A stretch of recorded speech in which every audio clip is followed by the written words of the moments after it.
আপনি আপনার যারা প্রশ্ন করবেন হয় আমাকে ভাইয়া বলতে পারেন অথবা আমাকে থ্যাংক ইউ স্যার। বয়সের হিসাবে আঙ্কেল বলতে পারেন।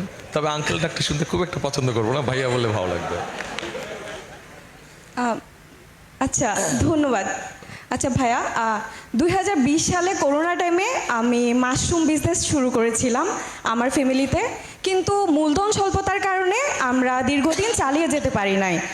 আমার মতো হাজারো তরুণ আছে যারা শুধুমাত্র জামানতবিহীন যে ঋণের ব্যবস্থা, সেটাতে কিন্তু খুবই জটিলতা, যেটা আমরা বইতে পড়ি, বাট বাস্তবতাটা ভিন্ন।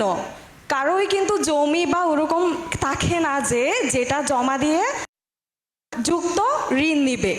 সো এই ক্ষেত্রে ভবিষ্যতে তাদের সহায়তায় আপনারা যদি নির্বাচিত হন তাহলে কি পদক্ষেপ গ্রহণ করবেন, এবং ফাইন্যান্সিংয়ের অল্টারনেটিভ কোনো ওয়ে আছে কি না, এবং এটা জটিল মুক্ত কিভাবে করা যায়, এবং পাশাপাশি আর অন্য কোনো সহায়তা আছে কিনা, বা এই ধরনের কোনো পরিকল্পনা আছে কিনা, যেখানে বিজনেসই হচ্ছে ব্লাড অফ দ্য ইকোনমি।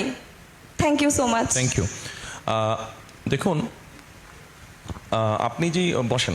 আপনি যে উদ্যোগের কথা বলেছেন, যেটা আপনারা কোভিড সময় নিয়েছেন, বাংলাদেশে এরকম বহু ছোট ছোট উদ্যোক্তা আছে। আমাদের যেটা পরিকল্পনার মধ্যে আছে, হ্যাঁ, আমাদের দেশে ব্যাংক লোনের ক্ষেত্রে অনেক ডিফিকাল্টিজ আছে, খুব সহজে যে ব্যাংক লোন পাওয়া যায়, নট দ্যাট। আমরা জিনিসটাকে ইজি করতে চাইছি। আপনার মতো এরকম ছোট ছোট যেই উদ্যোক্তা আছে তারা যাতে কোলাটেরাল যদি দিতেও হয়, সব আইন তো পাল্টানো যাবে না, বাট আইনটাকে যতটুকু কারেকশন করা সম্ভব হয়, আইনটাকে কারেকশন করে আমরা আপনার মতো এরকম ছোট ছোট যারা উদ্যোক্তা আছে তাদেরকে আমরা কিভাবে হেল্প করা যায় সেটা আমাদের পরিকল্পনার মধ্যে আছে। একই সাথে আমাদের পরিকল্পনার মধ্যে আরেকটা আছে, যেমন ধরেন অনেক স্টুডেন্ট এখন দেখা যাচ্ছে পড়ালেখা করতে জাপানে যাচ্ছে, পড়ালেখা করতে চায়নায় যাচ্ছে। আমাদের একটা চিন্তাভাবনা আছে যে অনেক সময় অনেকে যেতে পারে না, তার হয়তো ভিসা ফিস অথবা তার প্লেনের টিকিট এটা এনাফ ফ্যামিলি সাপোর্ট দিতে পারে না।